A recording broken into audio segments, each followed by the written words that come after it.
सन 1526 दिल्ली सल्तनत पर लोदी वंश का शासन था और उसके सिंहासन पर बैठा था सुल्तान इब्राहिम लोदी, एक शक्तिशाली लेकिन घमंडी शासक जिसके दरबार में डर था, सम्मान नहीं। अफगान अमीर उससे नाराज थे। सुल्तान गुरूर में अंधा हो चुका है, अगर ऐसे ही रहा तो दिल्ली बर्बाद हो जाएगी।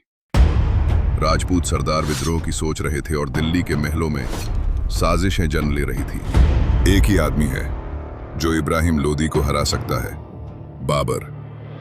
उधर काबुल में एक और शेर उठ रहा था, जहीरुद्दीन मोहम्मद बाबर, जिसकी नजर अब हिंदुस्तान के तख्त पर थी और फिर इतिहास का सबसे निर्णायक युद्ध शुरू होने वाला था। पानीपत 1526।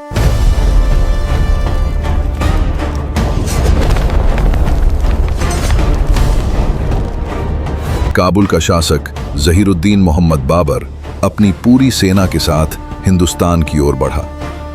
उसका इरादा सिर्फ दिल्ली को लूटना नहीं था, बल्कि यहां का तख्त हासिल करना था।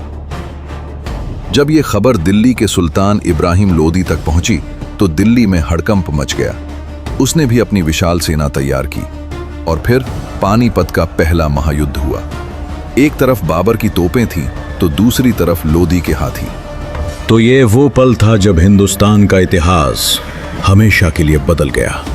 युद्ध भूमि धुएं, खून और तलवारों की गड़गड़ाहट से कांप उठी थी। हजारों सैनिक मारे गए, घोड़े मैदान में दौड़ते रहे, हाथियों में भगदड़ मच गई।